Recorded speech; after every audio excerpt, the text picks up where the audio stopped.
At the India AI Impact Summit in New Delhi, a summit attended by 20 heads of state, the CEOs of Google, OpenAI, Anthropic, something very strange happened. A professor from Galgotia's University introduced a robot dog on camera and said, You need to meet Orion, and this has been developed by the Center of Excellence at the Galgotias University. Within hours, the internet had identified it. That robot was the Unitree Go-To, a made-in-China robot available on the open market for about $2,000. The university was asked to leave the summit. The IT minister, who had shared the clip proudly, quietly deleted his post, and India's flagship AI event became global news for the wrong reason. Now look, there's a very easy version of this story. It's about one professor, one bad call, embarrassing optics, move on. But that's not actually the interesting question. The interesting question is, why was a robot dog at an AI summit in the first place?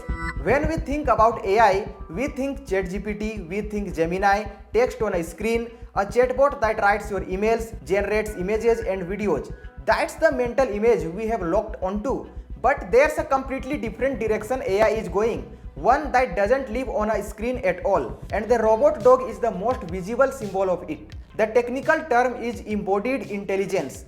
Here's the simplest way I can put it. An LLM like ChatGPT is a brain in a jar. Powerful, yes, but it cannot touch the world. It cannot pick up a package. It cannot inspect a gas pipeline. It cannot navigate a collapsed building after an earthquake. Embodied intelligence is what happens when you take that AI brain and put it inside a physical body that can move, sense and act in the real world. And here's where I need to answer the question you are probably asking right now. Why a dog? Why not a humanoid robot that looks like a person? Why not a robot on wheels? Why this specific shape? The instinct has always been humanoid. 2 legs, upright. That's what science fiction told us robots would look like. And yes, companies like Boston Dynamics have built them. Atlas does backflips, it goes viral every time. But here's the engineering reality nobody talks about. 2 legs is a terrible idea for most of what we actually need robots to do. Staying upright on 2 legs is one of the hardest control problems in robotics.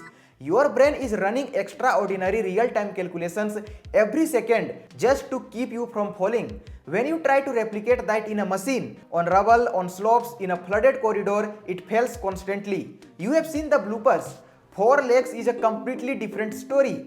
A quadruped, the technical term for a 4-legged robot, has what engineers call static stability. It doesn't need to constantly fight gravity. It doesn't topple when the surface shifts. You can kick it and it recovers because the center of mass is low, distributed and stable. And wheels are great on flat, on smooth surfaces, but the real world is not flat and smooth. The real world is stairs, it's flooded tunnels, it's a construction site at 2 a.m., it's a collapsed building where you need to send something in before humans enter. Wheels stop working, 4 legs don't. So it's not that the dog shape is a coincidence or a quirk. It's the answer to a very specific question. What's the most stable, versatile and cost-effective platform for a robot that needs to move through the real, messy physical world? 4 legs always win. And now with AI baked directly into the motion itself, that platform has become something much more significant. Previously, teaching a robot dog to walk over new terrain took months of manual programming. With large language models and simulation-based training, that same task now takes weeks, sometimes days. The founder of Unitree told reporters that before LLMs, teaching a robot to walk on new terrain took 1 to 2 years. With AI, it now takes about a month. That is not incremental improvement, that is a category shift. So what are these things actually being used for right now? A lot more than you would think.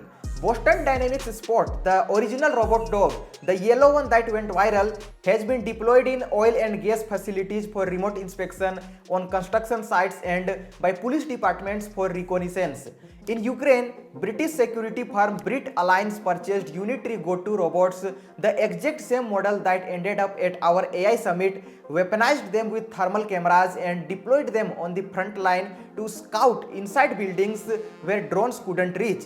At the 2022 Asian Games in Hangzhou, a robot dog walked onto the field and retrieved discus and javelin throws.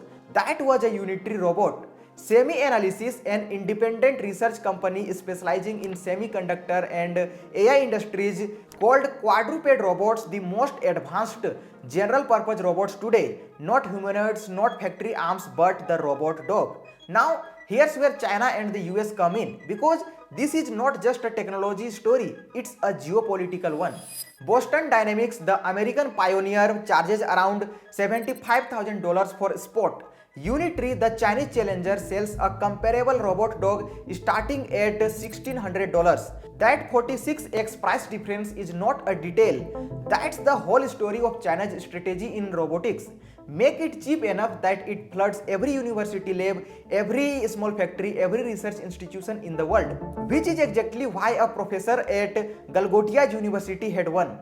And by late 2025, Bloomberg was reporting that China already dominates the quadruped robot market on volume. Not Boston Dynamics, not any American firm, Unitree and Chinese manufacturers. And that's the part nobody really talks about. The race for AI isn't just happening on a screen, it's happening on 4 legs at around $2,000 a unit, shipping to every university lab and military base in the world. So next time someone shows you a robot dog at an AI summit, don't laugh it off. Don't call it a gimmick. Ask why it matters. Because what looks like a toy today has a way of looking like infrastructure tomorrow. The question isn't whether this technology matters. The question is, when the physical world becomes as programmable as software, who's writing the code? And by the time that's obvious to everyone, it's usually too late to catch up.